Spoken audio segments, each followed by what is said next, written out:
Assalamualaikum warahmatullahi wabarakatuh.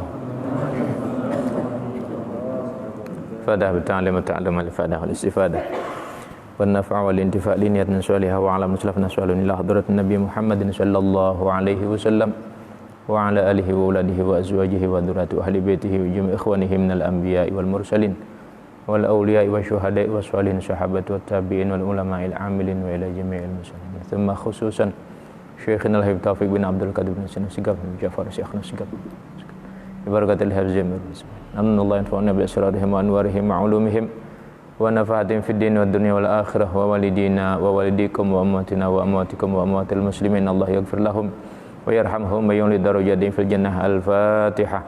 A'udzu billahi minasyaitonir rajim. Bismillahirrahmanirrahim. Alhamdulillahi rabbil alamin.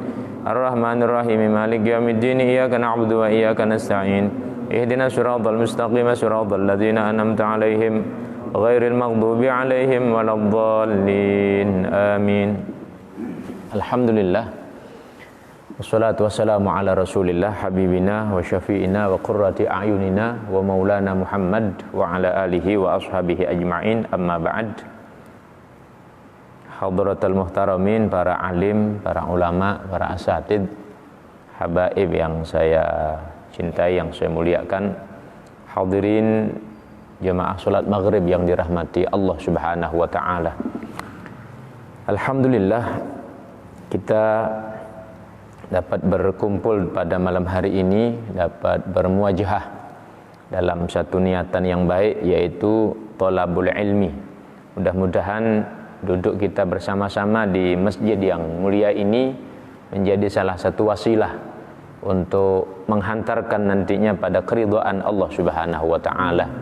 Dan mudah-mudahan ketika Allah anugerahkan nikmat untuk kita dapat bermajlis ilmu, alim, mengetahui aturan-aturan agama di dunia ini, mudah-mudahan juga di alam barzakh Allah berikan gelar alim pada kita masing-masing, sampai akhirnya dibangkitkan juga dalam keadaan alim. Karena menjadi satu anugerah yang besar, orang yang dibangkitkan oleh Allah dalam keadaan alim, mendapatkan gelar ulama, tentu bukan hanya keselamatan pada diri mereka, tapi bisa menjadi wasilah, menjadi sebab untuk keselamatan dan keluarganya, untuk keselamatan orang-orang yang dekat, yang terkait dengan dirinya. Mudah-mudahan kita semua mendapatkan bagian tersebut. Amin ya rabbal alamin. Qala al-musannif rahimahullah wa nafa'ana bihi wa bi ulumihi fid dharain. Amin. Bismillahirrahmanirrahim. Ya ayyuhalladzina amanu idza nudiya lis-salati min yaumil jum'ati fas'au ila dzikrillah wa dzarul bai'. Dzalikum khairul lakum in kuntum ta'lamun. Al-ayah. An Anas radhiyallahu anhu anin Nabi sallallahu alaihi wasallam qala inna yaumal jum'ah wa lailataha arba'un wa ishruna sa'atan laisa minha sa'atun illa walillahi fiha sittumi'ati alfi atiqin minan nar. Allah Subhanahu wa taala berfirman di dalam Al-Qur'an dalam surah Al-Jum'ah ayat 9. Ya ayyuhalladzina amanu, wahai orang-orang yang beriman, idza nudiya, apabila diseru kalian itu, lis-sholati, untuk menunaikan salat, min yaumil jum'ati, pada hari Jumat, fas'au, maka bersegeralah, ila dzikrillah, untuk berzikir kepada Allah, untuk mengingat Allah Subhanahu wa taala, untuk salat, untuk menunaikan salat Jumat. Wa dzarul bai', tinggalkan jual beli. Tinggalkan jual beli. Dzalikum khairul lakum, hal demikian itu lebih baik bagi kalian, in kuntum ta'lamun, jika kalian itu mengetahui. Jika kalian itu mengetahui. Ini ayat yang menjadi pembahasan pada malam hari ini sebelum saya masuk pada materi fikih nantinya pada lanjutan bab sholat kalau tidak salah. Bab sholat fikihnya ya. Ayat ini menegaskan kepada kita bahwa panggilan kepada orang-orang beriman. Memang orang beriman yang dipanggil ya. Orang beriman yang dipanggil. Kalau orang tidak beriman ya tentu tidak dapat panggilan. Ya ayyuhalladzina amanu, wahai orang-orang beriman. Maka setiap orang yang merasa dirinya ada iman, yang merasa dirinya itu beriman kepada Allah Subhanahu wa taala, maka dia merasa terpanggil untuk menunaikan ini perintah. Fas'au ila dzikrillah. Maka bersegeralah kalian itu berzikir kepada Allah. Zikir di sini adalah zikir. Salat secara bahasa itu adalah doa. Doa itu adalah bagian daripada zikir, dan zikir yang dimaksudkan di sini adalah sholatul jum'ah pada sebagian pendapat ulama. Wadhurul bai', tinggalkan jual beli. Jual beli ini disebutkan oleh Allah karena bagian terpenting dalam kehidupan manusia itu adalah urusan muamalah, menjadi wasilah penyambung kehidupan manusia. Artinya jadi yang penting ini. Bahkan pada ayat yang lain Allah tegaskan, apabila sudah usai itu sholat Jumat dilaksanakan, fantashiru fil ardi, balik lagi kalian menyebar, cari lagi itu penghidupan, cari lagi penghidupan. Artinya itu memang bagian yang terpenting dalam kehidupan. Setelah sholat 5 waktu, mencari perkara yang halal itu yang merupakan hal yang paling penting dalam kehidupan manusia. Setelah sholat 5 waktu, sholat wajib 5 waktu, maka hal yang terpenting kedua itu adalah mencari harta yang halal untuk sumber makanan dirinya. Karena ini sangat terkait. Sangat terkait. Kalau sudah makanan haram, itu akan berdampak pada malasnya beribadah, malasnya dia untuk menyembah kepada Allah, malas untuk berbuat ketaatan. Nah, sehingga ini bagian yang terpenting. Maka dikatakan di dalam riwayat itu bahwa perkara yang terpenting setelah sholat 5 waktu adalah mencari harta yang halal, bekerja. Nah, Allah perintahkan kalau yang terpenting saja tinggalkan kalau sudah urusan Jumat, apalagi yang tidak penting. Apalagi yang tidak penting. Ini lebih baik bagi orang-orang yang mengerti. Tapi kalau orang tidak mengerti, ya dianggap biasa-biasa saja. Ada Jumatan itu biasa ya. Ada Jumatan biasa. Apakah urusan rapat, apakah karena cuma takut, apakah karena memang ya ingin bersantai-santai di rumahnya, ya sudah diabaikan begitu saja. Diriwayatkan dari Sayyidina Anas bin Malik radhiyallahu an bahwa Nabi sallallahu alaihi wasallam bersabda, sesungguhnya pada hari Jumat, sesungguhnya hari Jumat dan malam hari Jumat, berarti 24 jam ya, arba'un wa 'ishruna sa'atan, itu semua 24 jam, malam dan hari Jumat. Laisa minha sa'atun, tidaklah dari 24 jam itu, dari 1 jamnya, illa walillah fiha 600 alfi atiqin minan nar, kecuali Allah bebaskan di setiap jamnya itu, di setiap jamnya 600.000 orang-orang yang diangkat, dientas daripada api neraka. Ini berkaitan dengan keutamaan hari Jumat. 24 jam, setiap jamnya Allah bebaskan 600.000 orang-orang yang sudah dipanggang di dalam neraka. Ini pada hari keutamaan hari dan malam Jumat. Istimewa ini istimewa. Lah kalau kemudian hal yang istimewa ini kita sia-siakan, berarti itu adalah satu kerugian yang besar, kerugian yang nyata. Keutamaan yang besar seperti ini kok disia-siakan. Baik, saya bacakan saja dulu, nanti baru kemudian dijabarkan sedikit-sedikit. Karena insyaallah lebih berkah inti daripada hadis-hadis yang kita bacakan. Kemudian dikatakan juga dari Abi Musa al-Asy'ari radhiyallahu anhu, anin Nabi sallallahu alaihi wasallam qala innallaha yab'atsul ayyam yaumal qiyamah. ala hayatiha. Sesungguhnya Allah Subhanahu wa taala akan membangkitkan hari-hari yang ada dari hari Ahad, Senin, Selasa, Rabu, Kamis, Jumat dan Sabtu. Ini hari-hari merupakan hari-hari yang istimewa dan masing-masing punya ketentuan. Kalau hari Ahad itu diceritakan Allah ciptakan langit, Allah ciptakan bumi, Allah ciptakan bintang-bintang, Allah ciptakan lautan. Kemudian juga Allah ciptakan daripada beberapa hal yang terkait dengan apa namanya, dengan laut itu. Allah ciptakan pada hari Ahad. Dikatakan bahwa karena berkaitan dengan penciptaan langit, penciptaan bumi, maka orang apabila ingin membangun, bangunlah rumah atau minimal pondasi pada hari Ahad. Pada hari Ahad ada keutamaan tersendiri. Kemudian pada hari Senin Allah Subhanahu wa taala menciptakan daripada matahari, bulan. Allah ciptakan pada hari Senin. Nabi Idris diangkat pada hari Senin.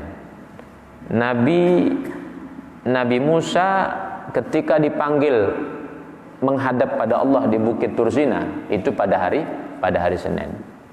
Nabi Muhammad SAW dilahirkan pada hari Senin, diwafatkan pada hari Senin. Kemudian juga termasuk pada hari Senin ini Allah Subhanahu wa taala sodorkan amal daripada umat, daripada hambanya pada hari Senin. Dibuka pintu surga pada hari Senin. Maka disunnahkan kalau memulai satu perjalanan, kalau mau perjalanan jauh itu hari Senin. Pada hari Senin. Kalau mengawali perjalanan jauh, juga disunnahkan puasa. Ketika Nabi ditanya, "Kenapa Anda puasa pada hari Senin?" Itu hari aku dilahirkan dan itu hari pintu surga dibuka. Itu hari amalan manusia disampaikan kepada Allah Subhanahu wa taala pada hari Senin. Ini diantaranya. Hari Selasa Allah ciptakan daripada hewan-hewan, burung, kemudian hewan-hewan hewan melata, itu Allah ciptakan pada hari Selasa. Dan beberapa penciptaan termasuk besi. Siti Hawa haid pertama kali pada hari Selasa. Qabil bunuh adiknya Habil itu pada hari Selasa. Qabil bunuh adiknya Habil itu pada hari Selasa. Di Waqilah juga dikatakan Qabil itu lahir pada hari Selasa. Dikatakan hari Selasa ini terkait dengan hari-hari yang tidak baik. Hari Selasa ini terkait dengan hari-hari yang tidak baik. Kemudian termasuk pembunuhan Nabiullah Yahya bin Zakaria. Ini juga pada hari Selasa dibunuhnya. Tukang sihir Fir'aun yang sadar ketika disadarkan oleh Nabiullah Musa, di saat tahu tongkatnya Nabi Musa berubah jadi ular dan memangsa semua ular-ular kecil dari tukang sihirnya itu, mereka bertobat semuanya. Itu pada hari Selasa, dibunuh oleh Fir'aun pada hari Selasa. Termasuk juga imra'atuhu Fir'aun, yaitu Siti Asiyah, juga dibunuh pada hari Selasa.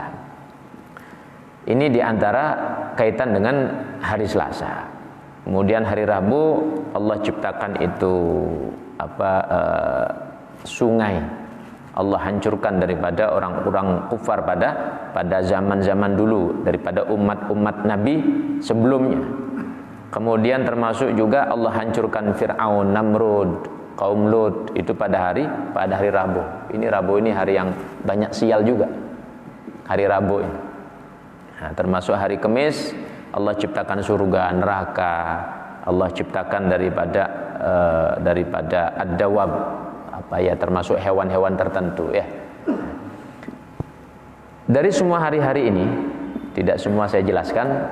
Besok pada hari kiamat Allah akan bangkitkan. Allah akan bangkitkan, dikembalikan lagi normalnya seperti biasa. Dikembalikan lagi normalnya seperti biasa. Setelah dikembalikan, maka Allah kembalikan itu hari Jumat dalam bentuk Zahra Munirah, bulan bunga Zahra itu bunga mawar yang penuh dengan cahaya. Itu dikelilingi oleh orang-orang yang biasa menghidupkan hari Jumat. Dikelilingi oleh orang-orang yang menghidupkan hari Jumat. Dan semua mereka mendapatkan bagian cahaya itu, digiring mereka ke dalam surga. Sampai-sampai sekitaran orang itu takjub. Ini kelompok siapa ini? Kok begitu anggunnya, digiring ke surga dengan cahaya yang terang, dan mereka putih-putih seperti salju. Orang-orang takjub melihat daripada keadaan tersebut, sampai kemudian mereka masuk ke dalam surga.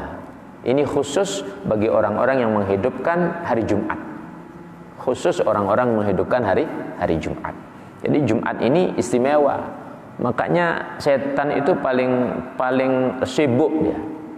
Paling sibuk kalau sudah hari raya Idnya umat Islam, itu hari Jumat selain Idul Fitri, Idul Adha.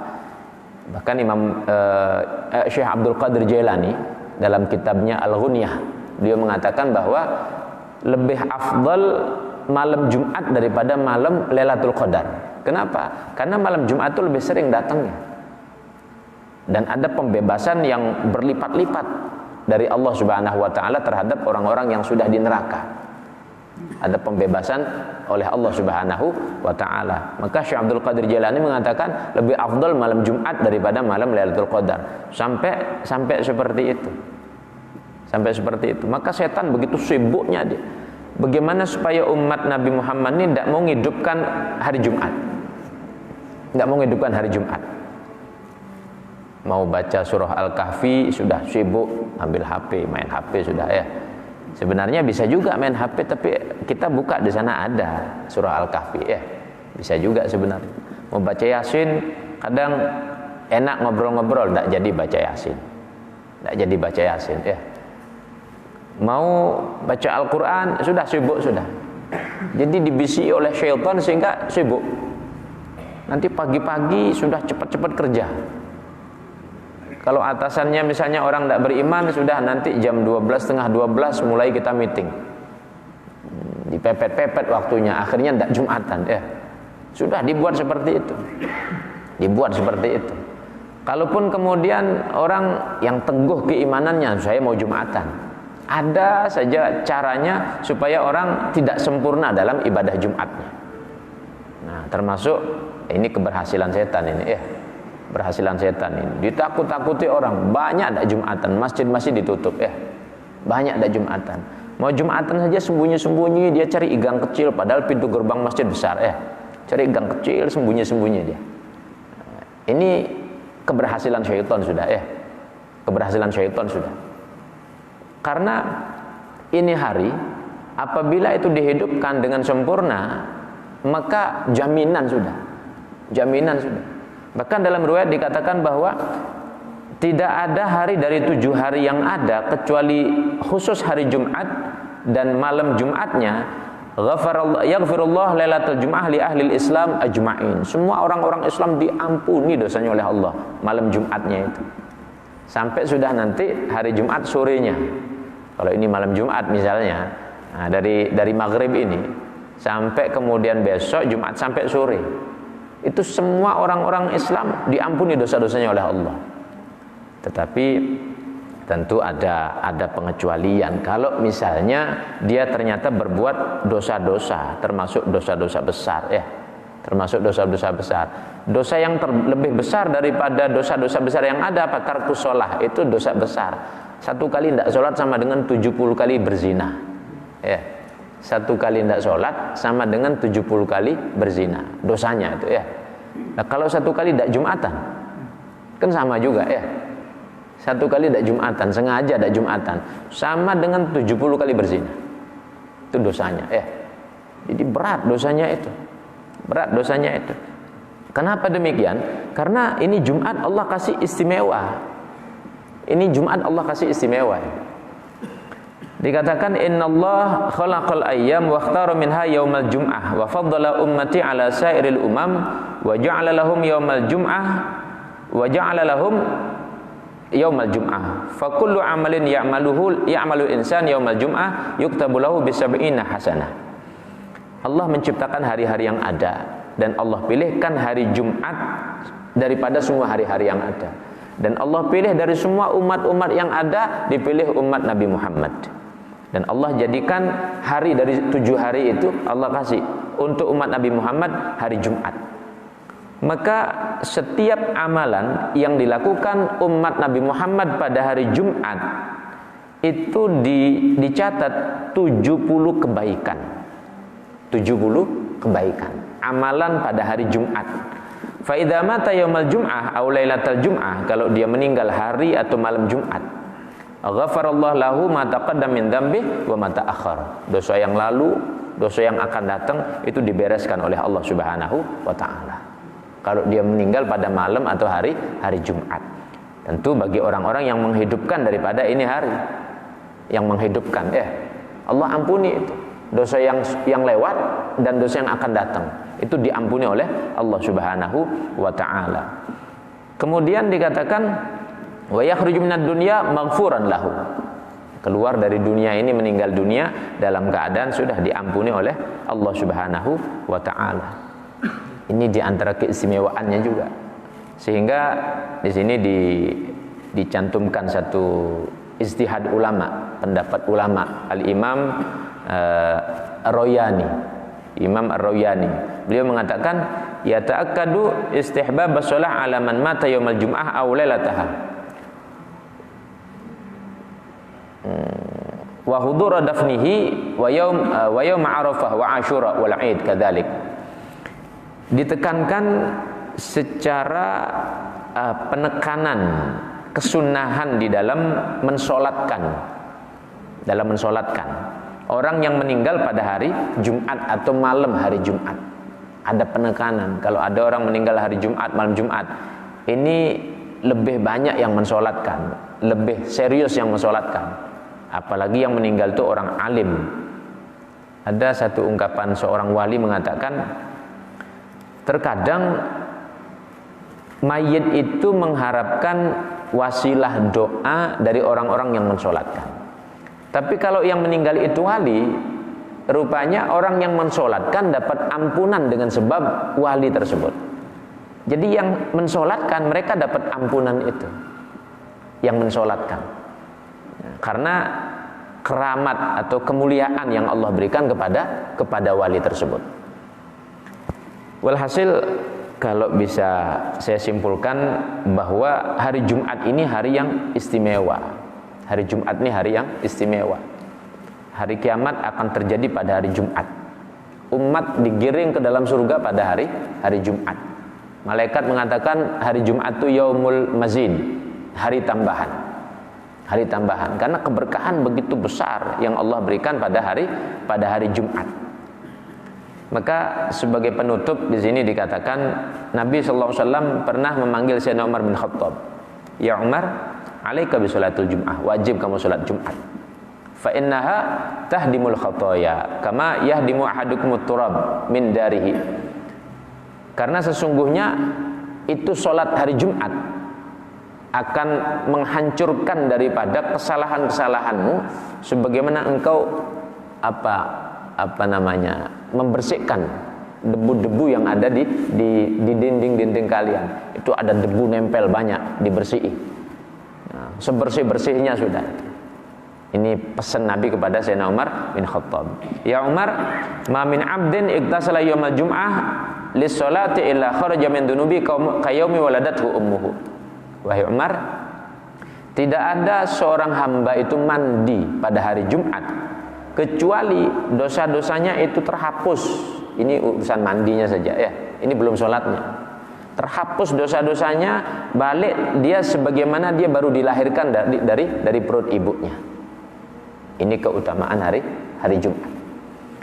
Ya Umar, ma min abdin kharaja min baitihi, tidaklah seorang hamba keluar dari rumahnya li sholatil jum'ah untuk menunaikan sholat Jumat, illa syahidalahu kullu hajarin, kecuali menyaksikan terhadap orang tersebut yang dia lakukan semua batu-batu yang ada, wa yastaghfirlahu kullu hajarin, dan semua batu yang ada yang dia lewati mintakan ampun untuk dirinya, mintakan ampun untuk dirinya. Wa kullu turabin yamshi alaihi ilal jum'ah, dan debu-debu yang dia lewati itu dia mintakan ampun sampai hari Jumat berikutnya, terus dimintakan ampun ya. Debu-debu mintain ampun sama dia untuk dirinya. Ya Umar, ma min rajulin labisa siyabahu at-tahirah, tidak ada seorang yang dia pakai bajunya yang bersih, wa kharaja li sholatil jum'ah, dia keluar melaksanakan sholat Jumat, illa nadarallahu ilaihi wa qudiya lahu kullu hajatin, kecuali Allah pandang dia, semua hajatnya dikasih oleh Allah, semua permohonannya dikasih oleh Allah Subhanahu wa taala, min amri dunyahu wa akhiratihi, min amri dunya wa akhiratihi, daripada urusan-urusan dunianya dan urusan-urusan akhiratnya. Allah kasih semua, dikabulkan oleh Allah Subhanahu wa taala.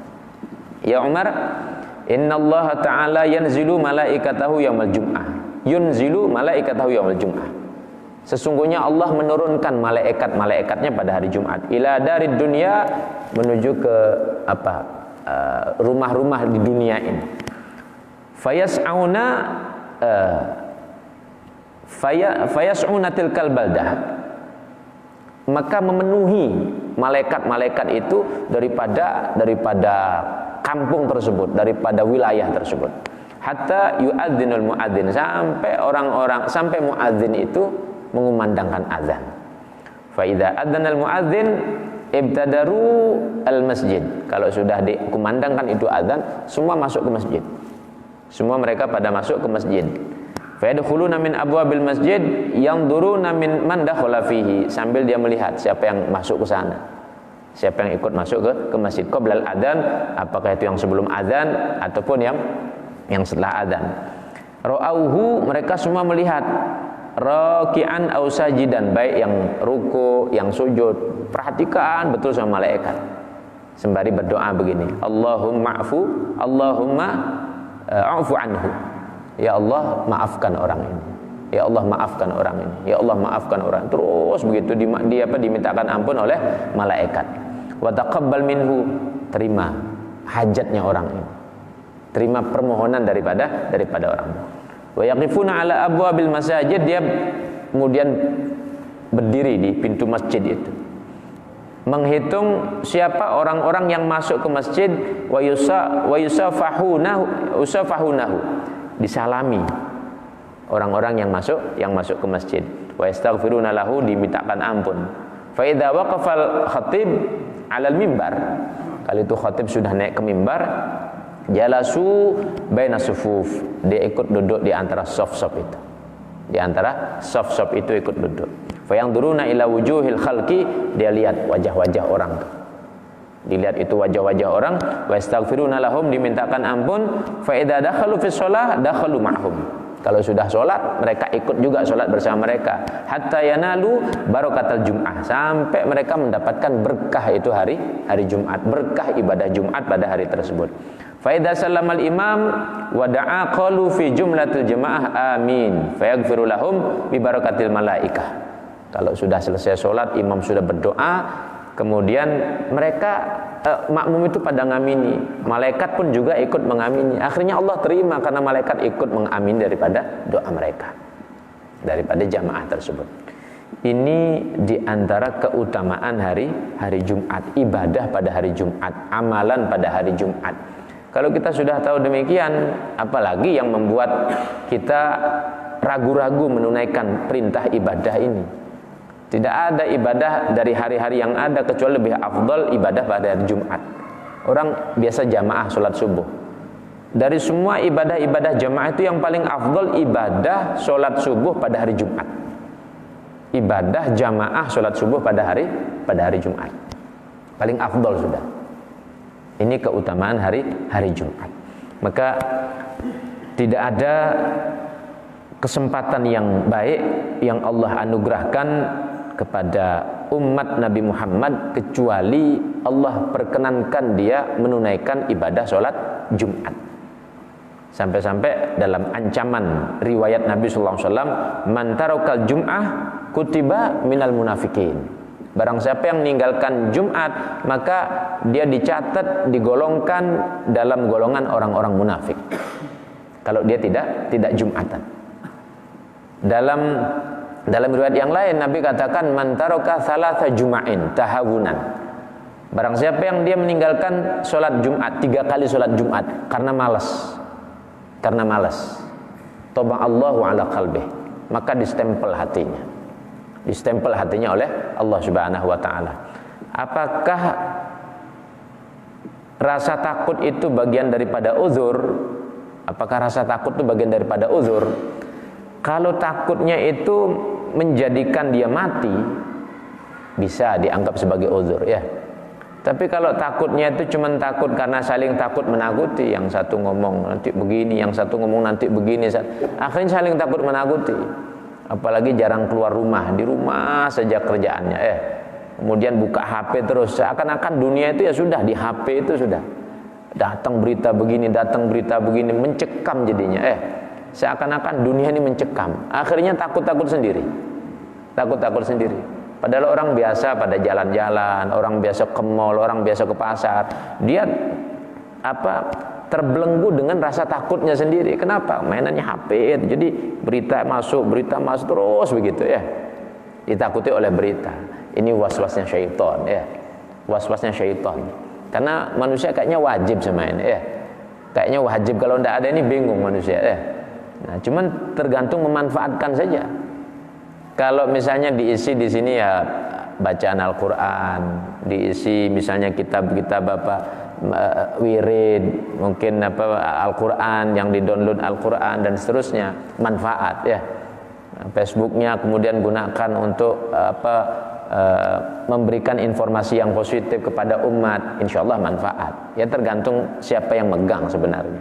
Tetapi yang saya maksudkan adalah ketika orang hanya fokus pada HP ini, pada benda ini, lalu semua informasi masuk ke sana, dia tidak terima berita-berita, tidak ketemu sama saudaranya, tidak yang memperkuat, akhirnya merasa terbelenggu, mencekam sendiri, ya. Takutlah dia itu. Jadi takut dengan dirinya sendiri sebenarnya. Apakah itu merupakan uzur Jumat? Bukan uzurnya Jumat itu. Jadi kalau demikian berdosa orang-orang yang tidak Jumatan karena alasan isu yang tidak jelas. Karena alasan isu yang tidak jelas. Tapi setan tidak cukup sampai di sana. Kalau orang sudah dia mau menunaikan, ada lagi cara, yang penting orang tidak sempurna ibadahnya. Nanti dibuat hatinya tidak ikhlas. Mungkin di sana susah ditembus, ada saja caranya setan, ya. Yang penting orang tidak sempurna. Saya mau tanya, dalam madhab Syafi'i satu kampung boleh tidak 2-3 Jumatan? Saya mau tanya. Ini kan kita madhab Syafi'i semua sini, ya, rata-rata, ya. Saya mau tanya, boleh tidak satu kampung itu ada 2-3 Jumatan, ta'addudul Jum'ah, boleh apa tidak? Tidak boleh, ya. Kalau tidak boleh itu sah apa tidak? Tidak sah, ya. Bolehnya ta'addudul Jum'ah itu 3 sebab. Dalam kitab ini dijelaskan, bolehnya ta'addudul Jum'ah itu hanya 3 sebab. Yang pertama, jauhnya, karena kampungnya itu luas, jauhnya antara masjid induk dengan tempat Jumatan yang didirikan. Orang kalau mau datang ke sana sudah kehabisan waktu, ya. Boleh dia itu. Itu pun kalau di ujung kampung, karena begitu jauh jaraknya. Misalnya daerah Cerukan Bawang, itu daerahnya sampai ke mana? Sampai ke daerah Cekik sana, ya. Daerah namanya sana, jauh, ya. Orang tidak ada kendaraan juga, misalnya begitu. Di sana dia buat Jumatan. Nah, itu boleh. Satu kampung boleh buat Jumatan begitu. Itu alasan pertama, jauhnya jarak, ya. Jauhnya jarak, dan tidak ada kendaraan untuk menempuh jarak yang jauh itu tadi. Yang pertama. Yang kedua, adanya permusuhan permusuhan secara akidah. Secara akidah. Di sini Ahlus Sunnah wal Jamaah, masjid ini Syiah. Ya biari sudah Syiah buat sendiri dia, kan begitu ya. Di sini Ahlus Sunnah wal Jamaah, di sini Qadariyah, biari sudah dia, kan begitu. Nah, itu bisa ya, nanti Allah yang menilai masing-masingnya, kan begitu ya. Berlaku atau tidak aturan-aturan hukumnya di sana. Yang kedua. Yang ketiga, penuhnya itu masjid sudah tidak nampung sudah. Masyarakatnya ada 1.500 jiwa. Masjidnya kecil ukuran, misalnya 1-2 are, tidak nampung ya. Nah, silahkan buat 2 Jumatan di satu kampung itu. Kalau tidak demikian, itu tidak sah itu Jumatan itu. Tidak sah Jumatan itu ya. Begitu ketentuan hukumnya. Nah, bisa dibuka itu kitabnya ya. Bisa dibuka itu kitabnya itu. Kalau kita mau dudukkan. Artinya jangan asal-asalan orang berfatwa. Kalau fatwa agama ini tidak perlu lihat ini DRS-nya, ini profesornya. Tidak usah lihat profesornya. Bila perlu ada lagi gelar lebih tinggi lagi, apalagi profesor, master, MMM, macam-macam sudah ya. Kalau dia bukan bidangnya agama, tidak boleh kita ikuti dia. Tidak boleh kita ikuti dia ya. Dia bilang begini, dia ngatur-ngatur, tidak boleh kita ikuti. Karena pada akhirnya yang bertanggung jawab, yang nyesel ya kita juga di hadapan Allah ya. Kan begitu. Nah, maka saya tegaskan, tidak boleh ta'adudul Jum'ah itu, atau berbilangnya Jumatan dalam satu kampung 2, 3, apalagi 4, 5 gitu ya. Tidak boleh itu. Tidak boleh ya. Nah, terus bagaimana? Ya sudah di satu tempat itu. Di satu tempat itu. Banjarnya misalnya desanya Tegalantang, nanti desa Celukan Bawang. Nanti kalau memang itu besar, mungkin nanti dibagi per banjar. Jadi skupnya per banjar sudah ya. Karena ini besar, nanti skupnya per banjar. Kan seperti itu. Itu pun kalau memang sudah uzur ya. Tapi kalau tidak uzur, ya tetap diusahakan ke sana, kan seperti itu. Begitu sebenarnya. Kalau tidak demikian, nanti ngulangi sholat zuhur. Ngulangi sholat zuhur.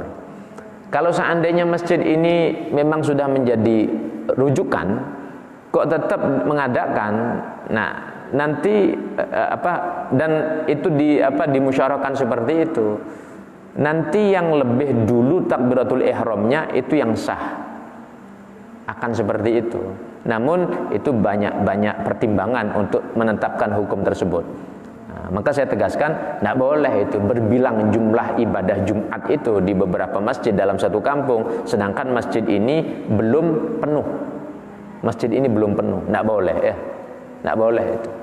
Nah, sudah bisa dicek itu referensi kitab-kitabnya itu ya. Nah, sehingga tidak sembarangan. Nanti kemudian takmir bilang sana Jumatan tidak apa-apa, nanti sana Jumatan tidak apa-apa. Berdosa takmirnya itu ya. Berdosa takmirnya itu begitu. Nah, bila perlu ya dibuat persaksian semuanya. Kalau misalnya seperti itu, ya sudah besok sama-sama tak tuntut biar kamu masuk neraka. Kita yang nuntut besok. Dipersaksikan dulu bareng-bareng ya. Persaksikan dulu bareng-bareng. Siap saya mengikuti sampean. Tapi nanti di hadapan Allah sampean saya tuntut kalau masuk neraka sampean dulu masuk neraka duluan. Nah, jadi dipersaksikan demikian. Kira-kira berani apa enggak dia? Jadi bukan hanya nanti karena kepentingan pribadi, kepentingan sesuatu, akhirnya seakan-akan dipaksakan yang tidak pada porsi hukumnya. Ini berbahaya ya. Ini berbahaya. Jadi tegasnya lebih baik kita berhati-hati kalau dalam urusan ini. Maka mari kita kembali lagi pada kondisi yang normal. Saya bukan berbicara untuk di sini ya. Tapi karena kita juga pakai media di mana-mana. Kalau kira-kira yang dirasa itu kok suasananya mencekam seperti itu, sudah kembali normal gitu ya. Sudah. Jadi supaya orang tidak terus dihantui dengan suasana seperti itu. Nah, berani sama Allah tapi takut sama makhluk ya. Berani sama Allah tapi takut sama makhluk. Ini kan berbahaya ya. Berbahaya. Nauzubillah min dzalik. Wallahu a'lam. Baik, untuk hukum fikihnya sampai di mana?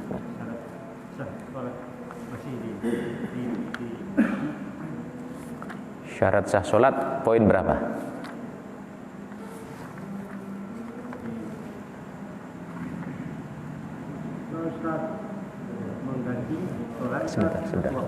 Ya. Gimana? Syarat sah sholat masuk waktu sudah belum? Menghadap kiblat sudah? Sudah. Kemudian menutup aurat sudah? Menutup aurat, ya? Menghadap kiblat terakhir ya? Oh ya, menghadap kiblat. Prakteknya kemarin pas menghadap kiblat itu ya. Baik. Qala al-musannif rahimahullah wa nafa'ana bihi wa bi'ulumihi fid dharaini amin. Sebentar. Istiqbalul qiblah. At-taharu 'anil hadatsain. Itu berarti ya suci dari dua hadas. Ya. Baik. Syarat sahnya salat itu ada 7. Syarat sahnya salat itu ada 7. Tidak akan sah sholat seseorang kecuali terpenuhi daripada semua syarat-syarat ini. Salah satunya tidak terpenuhi, batal sholatnya. Salah satunya tidak terpenuhi, batal sholatnya. Ya. Nah, baik. Yang pertama sudah saya jelaskan masuknya waktu sholat dengan penjabarannya. Karena belum lama kita ngaji di sini, maka belum lupa insyaallah ya, belum lupa. Kemudian yang kedua istiqbalul qiblah, menghadap kiblat dengan ketentuan-ketentuannya juga. Kalau orang tidur bagaimana menghadap kiblatnya, kalau tidur miring bagaimana menghadap kiblatnya, kalau orang terlentang bagaimana menghadap kiblatnya, kan begitu ya. Kemarin sudah kita praktekkan. Kalau kurang jelas nanti ditanya lagi. Kemudian yang ketiga at-taharu 'anil hadatsain, suci Fa in tahayyara al-mujtahid fayusalli kaifa syaa wa yaqdi wa yajtahidu li kulli fardin. Fa in taghayyara ijtihaduhu amila bisani wala qada'a lil awwal. Ini sebagai penegasan untuk bab menghadap kiblat. Seandainya seseorang itu bingung, masuk ke satu daerah, tidak tahu dia kiblatnya kemana, atau masuk ke hotel besar, tidak ada penunjuk kiblat ya, tidak ada penunjuk kiblat. Masuk dia ke sana bingung, mau tanya penjaganya juga buka pintu saja tidak bisa, mau buka lift saja tidak bisa ya, bingung walhasil. Anggap contoh yang paling tidak ngerti sudah ya, tidak ngerti pengalaman luar, bingung dia. Bagaimana demikian? Maka fayusalli kaifa syaa, dia sholat seadanya dulu ya, sekehendaknya. Wa yaqdi, dan dia mengqadha. Ya, bingung sudah ngadep kemana ini? Ya sudah sholat, tapi nanti diqadha, diulangi ya. Wa yajtahidu li kulli fardin, dan dia harus berusaha mencari arah kiblat itu setiap sholat fardu. Nanti zuhurnya asarnya misalnya, zuhur dia masuk bingung, tidak jelas kemana arah kiblat. Nanti dia qadha itu kalau sudah tahu arahnya. Asar dia masih bingung juga, dia tanya barangkali tidak ketemu, masih bingung. Lakukan saja apa adanya, tapi nanti harus diqadha. Fa in taghayyara ijtihadu, kalau dia berubah ijtihadnya, sekarang sudah tanya, rupanya yang ditanya ini juga tidak jelas. Lalu dia punya keyakinan yang kedua, ketemu orang ditanya, oh ini kesini arah kiblat yang benar, maka dia melakukan pada ijtihad yang kedua tadi, dan tidak usah mengqadha pada yang pertama. Nah, tidak usah mengqadha pada sholat yang sebelumnya yang dilakukan dengan ijtihad, tetapi karena sebab dia sudah melakukan usaha untuk yang berikutnya. Ini untuk ketentuan kaitan dengan masalah menghadap kiblat. Yang ketiga, suci dari dua hadas. Falau shalla biduni taharatin walau nasiyan lam tasihha. Kalau sholat dengan tanpa keadaan suci daripada dua hadas tersebut, walaupun lupa, maka tidak sah sholatnya. Wa yusabu ala qasdi faqat, dan dia dikasih pahala atas tujuannya saja. Tujuannya sholat dapat pahala, tujuannya dia sholat, tapi pelaksanaannya dia tidak dianggap sah ya. Tetapi tujuannya, saya mau sholat, dapat pahala. Karena kan niatnya orang mukmin itu dihargai oleh Allah. Niatnya orang mukmin dihargai ya. Nah, tetapi untuk pelaksanaannya apakah masuk syarat sempurna? Tidak masuk. Ketentuannya seperti itu. Kami yusabu ala qiraatil Quran, sebagaimana diberikan pahala atas bacaan Al-Quran. Ada orang baca Quran, rupanya dia batal. Rupanya batal ya.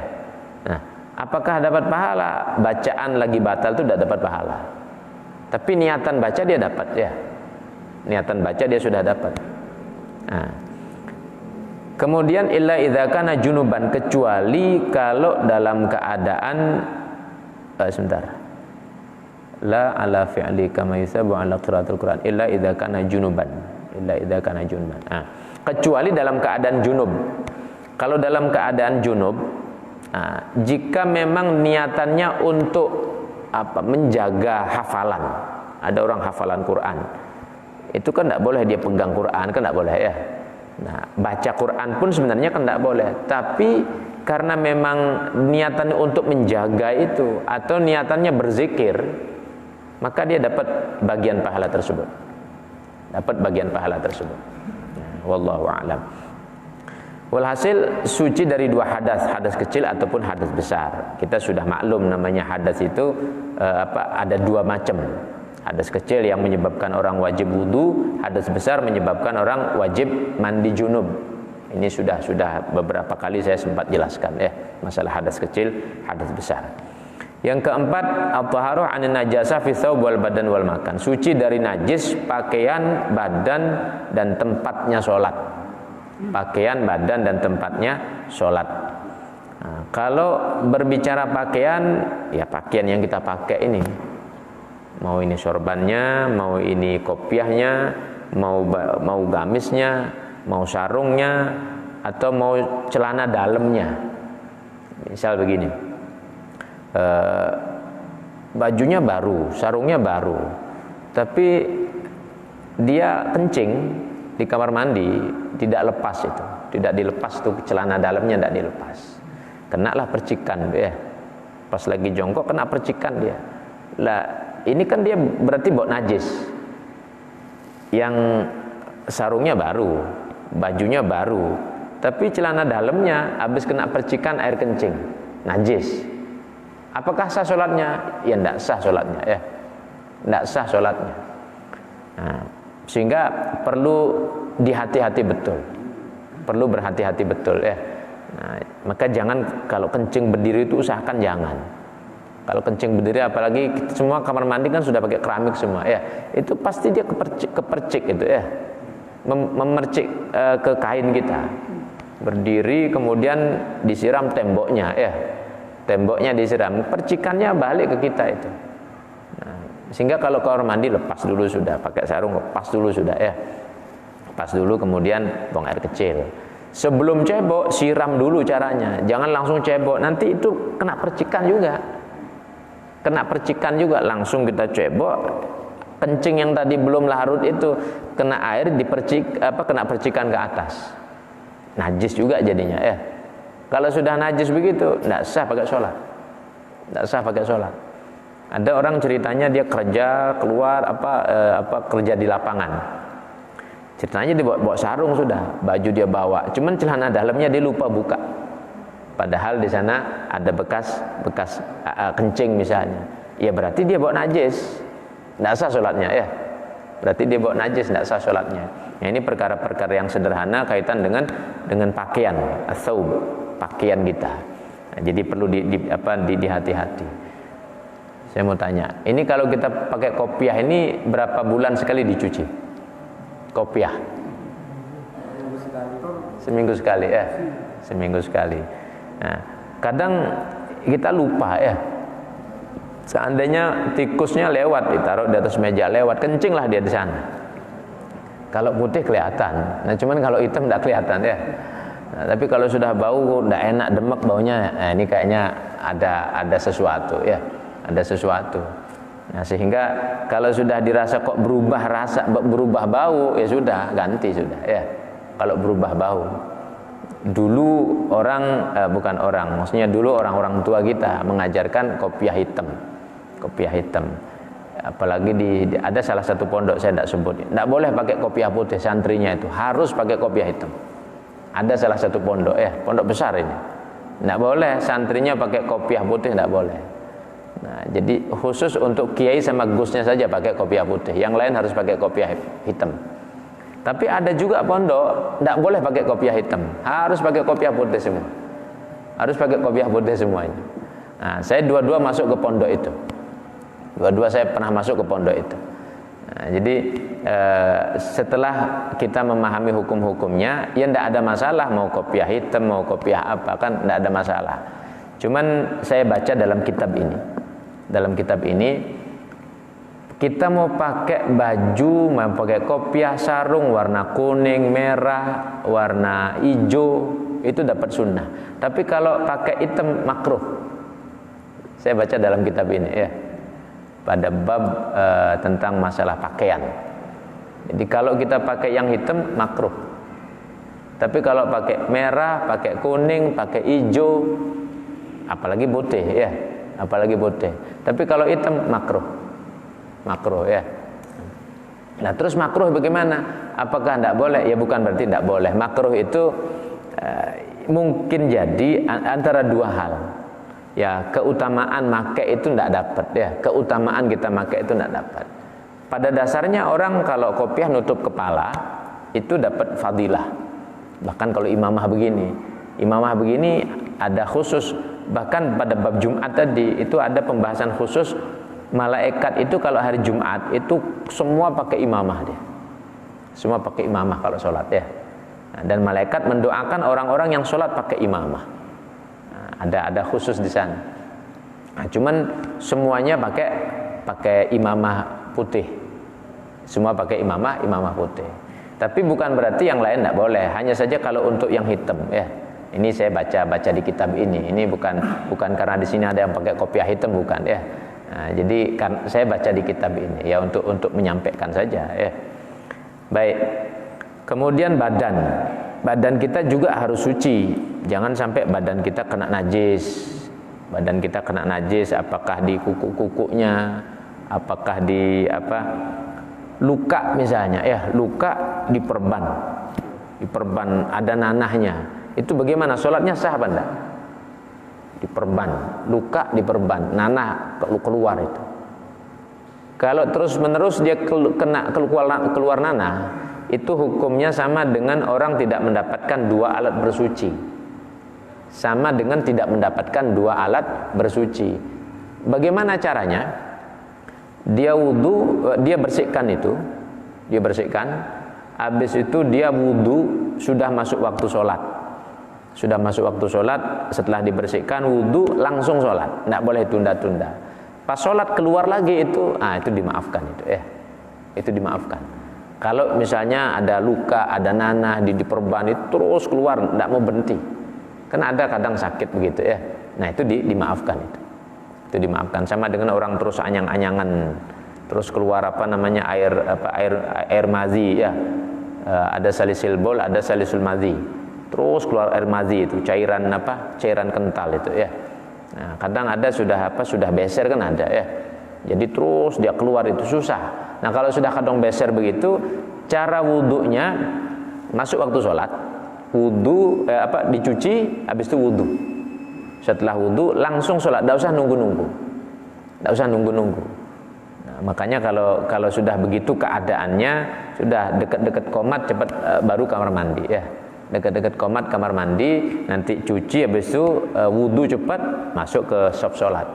Itu kok tengah-tengah keluar, dimaafkan. Kok tengah-tengah sholat itu keluar, dimaafkan. Begitu ketentuannya begitu ketentuannya. Wal makan, dan tempatnya sholat. Tempatnya baik sejadah, baik lantainya tempatnya sholat harus suci. Kalau seandainya ada najisnya, ya tidak sah sholatnya. Baik. dari beberapa penjelasan ini maka dikatakan lau shalla wa fi thawbihi aw badanihi najasatun lam ya'lamha, seandainya dia sholat di pakaiannya, di badannya ada najis, dia tidak mengerti itu ada najis, au alimaha, atau dia ngerti summa nasiya tapi lupa, wa shalla biha, dia sholat dengan pakaian yang najis tadi, wa tadzakkara, lalu dia ingat, wajabat alaihil i'adah, wajib dia ulangi fil halataini likulli sholatin tayaqqana fi'luha ma'an najasah, pada setiap sholat yang dia kerjakan dengan keyakinan adanya itu najis. Jadi wajib dia ngulangi, ya, wajib dia ngulangi. Saya pakai sorban ceritanya, ndak taunya sorban ini habis pakai gendong bayi, ngompol dia, saya taruh saja, karena cepet-cepetan saya ambil, saya pakai lagi misalnya. Habis sholat baru saya ingat, loh saya bawa najis tadi, bawa najis. Nah, kalau saya jadi imam, apakah yang jamaahnya batal sholatnya? Tidak batal. Kalau saya jadi imam, ya, apakah batal? Tidak batal. Nah, kecuali dia mengetahui bahwa saya batal, dia ulangi. Tapi kalau dia tidak tahu, ya sudah, tidak apa-apa. Kalau dia tidak tahu, ya sudah, tidak apa-apa, ya. Tapi kalau jamaahnya tahu, pas saya ngobrol-ngobrol, saya bilang, ini sorban saya ini kena najis, tahu dia, ulangi sholat, ulangi sholatnya. Sama halnya junub juga, ya, junub, lupa kalau belum mandi junub, tiba-tiba sudah ngimami, ya, sudah ngimami, malam-malam hubungan sama istri karena punya tugas subuh, sudah cepet-cepetan, ya, sudah selesai zikir berdoa orang pada buyar baru ingat, loh saya belum mandi junub. Bagaimana itu? Ya, tidak usah ngomong-ngomong, ya. Tidak usah ngomong-ngomong. Tapi seandainya dia ngomong, ya tidak apa-apa. Cuman yang nanti tahu ngulangi sholat. Yang mengetahui dia ngulangi sholat. Tapi kalau seandainya tidak mengetahui, ya sudah, ya sah sholatnya, ya sah sholatnya. Nah, baik. La tasihu sholatu man qabadha biyadihi tarfa hablin muttasil binajasin. Tidak sah sholat orang yang menggenggam dengan tangannya ujungnya tali yang bersambung dengan najis. Ini dicontohkan tali. Kalau saya pakai contoh ini sorban nih, ya, sorban. Misalnya begini, jatuh dia nih, ya. Di sana ada najis. Nah, begini, di sana ada najisnya. Ujungnya itu ada najis. Atau misalnya ini jauh sana, jauh. Pas saya sujud, ujungnya ada najis. Saya pegang ini. Nah, maka tidak sah sholatnya, ya, tidak sah sholatnya. Nah, jadi itu yang dimaksudkan, ya. Jadi la tasihu sholatu man qabadha biyadihi tarfa hablin muttasilin binajis. Jadi ujungnya tali, ujungnya benda dia pegang, di sana ada najisnya. Dia pegang itu. Nah, itu tidak sah sholat. Tidak sah sholatnya. Nah, maka sama halnya kalau ada bayi, anak kecil pakai pempes, ya, bocor sudah. Cuman kan di dalam pempes itu. Dalam pempes itu dia. Pas lagi tahiyat, datang dia sama bapaknya, dudui bapaknya. Didudui bapaknya, ya. Nah, dipeganglah sama bapaknya dia, sah apa enggak salatnya? Enggak sah salatnya, ya. Enggak sah salatnya itu. Nah, baik. Wa illam yataharrak biharakati, walaupun tidak bergerak dengan gerakannya dia. Walaupun tidak bergerak, ya. Walaupun tidak ikut bergerak dengan gerakannya dia. Kalau baju ini saya pakai kan ikut bergerak. Nah, kopiah ini kan ikut bergerak, ya. Tapi kalau ini tadi saya contohkan tidak ikut bergerak dia, cuman ujungnya saya pegang. Ujungnya kepegang itu. Wa illam yataharrak biharakatihi.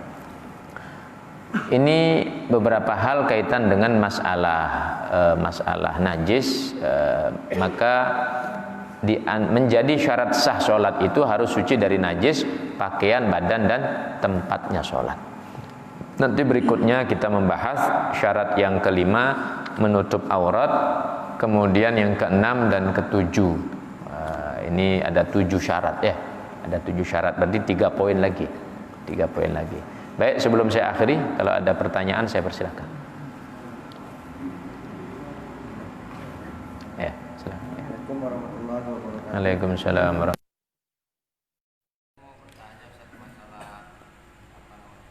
Kalau misalnya kita menggendong anak bayi, itu kan dia pakai pampers ya. Pampers, nggak tahu itu dia sudah melakukan buang air kecil atau belum kencing di dalam pampers itu, kan kita gendong Ustaz. Kita gendong, terus setelah kita menggendong kita kasihlah bayi ini ke orang lain atau ke ibunya. Terus kita melakukan sholat, apakah kita membawa najis Ustaz pas kita Bocor kan? tidak bocor? Kalau bocor ya tidak apa. Tapi kalau bocor ya berarti kan ada bekasnya najis itu kan gitu ya. Kalau bocor ya berarti kena najis. Tapi kalau tidak bocor ya tidak. Ya. Baik. Ada lagi? Ya,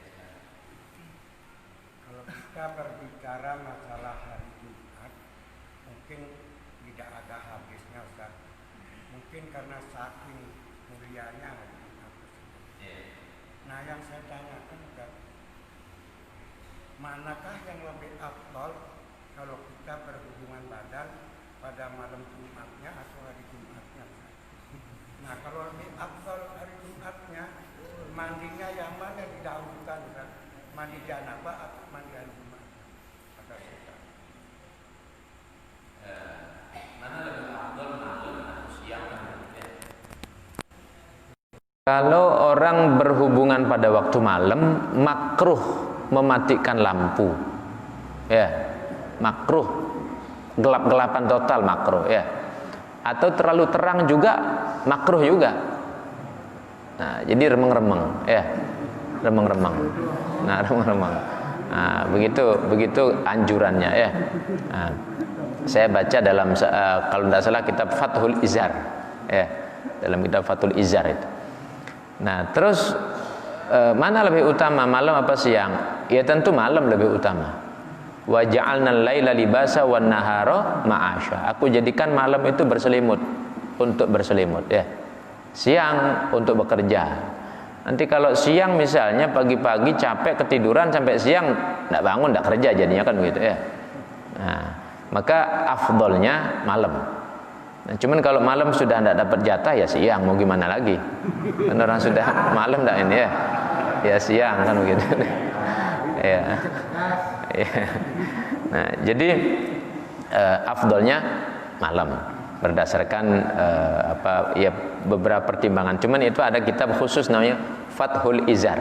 Ada tipis kitabnya itu ya. Itu tentang urusan-urusan begitu. Ada kitabnya itu. Kalau seandainya dilakukan siang, mana lebih dulu dilakukan mandinya? Dalam ketentuan mandi junub, seandainya ada dua mandi junub dan mandi sunnah, apakah boleh satu niat? Tidak sah satu niat. Harus masing-masing. Niat mandi junub dulu, baru kemudian mandi Jumat. Berarti yang didahulukan mandi junubnya, yang mandi sunnahnya dulu ya. Nah, karena mandi sunnah ini kan masih tetap dalam keadaan berjunub dia, maka selesaikan dulu urusan yang lebih besar. Nanti kemudian baru niat untuk mandi sunnah sholat Jumat. Saya kira begitu ya. Baik, wallahu a'lam. Ada lagi?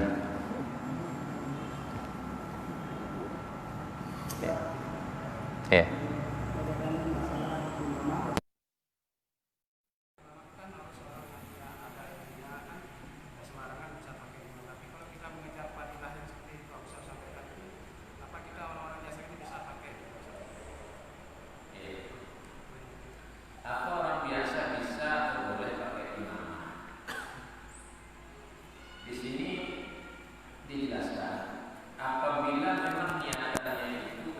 Untuk mendapatkan fadilah sunnah, maka boleh dia menggunakan itu imamah ya, fadilah sunnah. Tapi kalau niatannya untuk mendudukkan dirinya sebagai ulama, padahal ilmunya tidak ada, tidak boleh. Jadi balik ke niatan ya, balik ke niatan. Memang imamah itu termasuk pakaian kebesaran para ulama-ulama, utamanya ulama-ulama Yaman. Ulama-ulama Yaman ya. Kalau Mesir bukan imamah dia. Kalau Saudi bukan imamah. Tapi kalau Yaman itu imamah. Kita dapat tandai itu kalau santri-santri mereka yang pakai imamah itu berarti ada jalur ke sana ya. Jalur nasab keguruannya itu ada ke sana. Itu imamah ya. Nah, jadi mengamalkan daripada hadis ini minimal kita sholat malam, sholat tahajud, Mungkin tempat rame-rame kita malu ya. Tapi kalau pas lagi sholat tahajud sendiri, pakailah itu ya, mengamalkan ini sunnah. Kalau lagi sholat duha di rumah, pakailah ini. Tapi seandainya dipakai di tempat umum, yang penting itu tadi, niatannya itu memang murni untuk mendapatkan sunnah itu tadi, mendapatkan sunnah. Kalau sudah lain niatannya, atau yang kedua, Imam Ghazali membahas, jika dengan pakaian itu orang nanti menyimpulkan dia itu ulama padahal bukan, nah itu makruh hukumnya. Nah, karena kalau sudah demikian kan akan menjadi rujukan, tingkah laku atau apa kan menjadi rujukan ya. Jika ada arah ke sana, makruh dia pakai ya. Nah, di sini memang dibahas beberapa ketentuan imamah, afdolnya bagaimana, sholat dengan imamah seperti apa keutamaannya, malaikat tuh kalau sholat pakai imamah dan seterusnya. Ada penjelasan secara khusus, tapi balik kepada niat itu tadi ya, balik pada niatnya tadi. Dan pada beberapa alasan-alasan, kalau mengarah kepada kesimpulan orang tersebut adalah ulama lalu dijadikan rujukan, padahal dia tidak mampu untuk memberikan jawaban-jawaban secara minimal, secara umum, hukum-hukum yang ringan, maka tidak boleh, makruh maksudnya ya, makruh, lebih baik jangan. Nah, tapi untuk mengamalkan sunnah ini ya pada sholat tahajud, pada sholat duha, ya pada sholat di rumah kita pakai ya. Saya kira seperti itu. Baik. Assalamualaikum warahmatullahi wabarakatuh.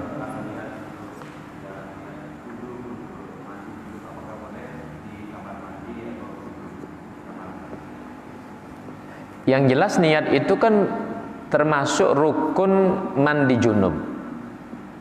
Niat itu adalah lintasan hati kan begitu ya. Jadi di mana mandi junub ya di sanalah kita berniat. Nah, tapi kalau ditanyakan melafadzkan niat itu apa boleh? Nah, kalau jika melafadzkan di dalam kamar mandi itu makruh. Melafadzkan dalam kamar mandi.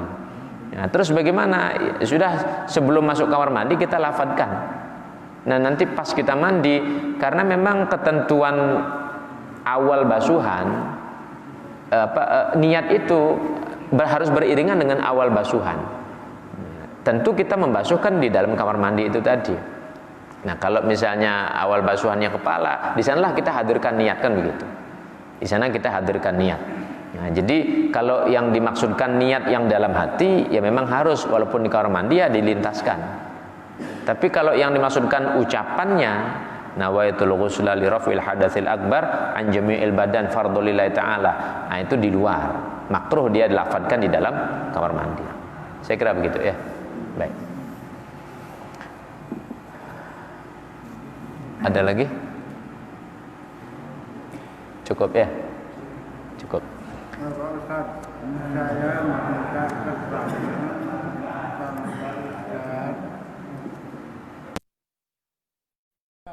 dengan bapak saya itu, dan saya yang kedua sudah anaknya saya dikasih, dan yang kedua ucap kabul, saya dapat minta tanah, saya langsung ucap kabul sama dia. Saya minta keterangan yang mana sah, yang apakah yang kawin, apakah yang ucap kabul itu. Saya dapat minta tanah 3 hari. Itu kakak nisan saya itu. Saya yang diberikan itu. Coba ulangi. Bapaknya nikah. Ya. Punya anak. Langsung saya lagi ucap kabul lagi. Dapat minta tanah Dari ayah. 3 hari. Begini, kalau memang seorang anak dihibahi atau misalnya diwasiati ya, hibah itu diberi cuma-cuma, apakah boleh? Boleh. Misal ada orang tua punya anak 5, sebelum dia meninggal sudah kamu tak hibahi sekian, ini tak hibahi sekian, tak hibahi sekian, sah. Boleh itu kan haknya orang tua ya, boleh ya. Kalau seperti itu, bahkan orang lain pun boleh. Saya punya tanah misalnya, saya hibahkan kepada fulan, boleh. Tetapi tentu memberikan pada keluarga itu lebih utama, terlebih dahulu daripada pada orang lain. Kecuali untuk keluarga sudah ada. Keluarga sudah ada, oh ini untuk anak ini mungkin sekian are, ini sekian are ya cukup buat rumah. Ini yang 1 are ini saya khususkan untuk wakaf, biar saya punya amal jariah. Nah itu bagus juga. Ini saya untuk wakaf biar saya punya amal jariah, karena ini kan jadi hibah atau warisan misalnya begitu ya. Kalau begitu maksud pertanyaannya, maka boleh ya. Ya itu kawinnya itu dengan ucap kabul, apakah sama sahnya apa enggak, itu saya biar enggak dipikir lagi. Kawin dengan ijab, memang kawin itu kan harus ijab kabul kan begitu ya. Ya. Memang dulu anak angkat begitu. Menurut saya Pak Ustadz, saya diurus, kamu Oh ya paham ya. minta tanah, ada saksinya itu, saya Allah saksinya. Ya, anak angkat begitu ya. Ya jadi intinya boleh. Jadinya dia kalau kaku dia ngomong, dia ngurus saya itu, saya jawab dengan ijazah Nasrullah gitu. Biar saya enggak apa-apa sudah. Ya. Enggak mikirkan lagi gitu. Baik. Jadi intinya kalau saya punya istri, ijab kabul sah. Saya punya anak, terus saya punya anak asuh, punya anak angkat. Saya kasih ini anak angkatnya hibah tanah sekian. Apakah boleh? Boleh ya. Boleh intinya. Nah terus kalau misalnya ini tidak ridho, kalau memang ketidakridhoannya itu terkait dengan wasiat, nanti kembali ke ahli waris. Tapi kalau ketidakridhoannya karena itu hibah bukan wasiat, di masa hidup sudah tanda tangan, dikasih, ya tidak bisa dituntut. Sudah sah itu ya. Intinya begitu ya. Jadi seperti itu ya. Cukup ya. Baik. Al-Fatihah. A'udzubillahi minasyaitonir rajim. Bismillahirrahmanirrahim. Alhamdulillahirabbil alamin arrahmanirrahim maliki yaumiddin. Shiratal mustaqim. Shiratal ladzina an'amta 'alaihim ghairil maghdubi 'alaihim waladdallin. Bismillahirrahmanirrahim. Alhamdulillahirabbil alamin. Allahumma shalli ala sayyidina Muhammad wa ala sayyidina Muhammad. Rabbana fa'alna ma 'allamtana rabbi 'allimna alladhi yanfa'una faqihna faqihna lana wa qarabatil lana fi ma kutirun syawadzakar. Rabba fiqna fi ma tartika lana fi'lan karama warzuqil kulla halalan daiman wa akhlaq ya ulama الأشهر اللهم إنا على ذكرك وشكرك وحسن عبادتك ربنا آتنا في الدنيا حسنة وفي الآخرة حسنة وقنا عذاب النار رسول الله صلى الله عليه وسلم محمد والحمد لله رب العالمين الفاتحة.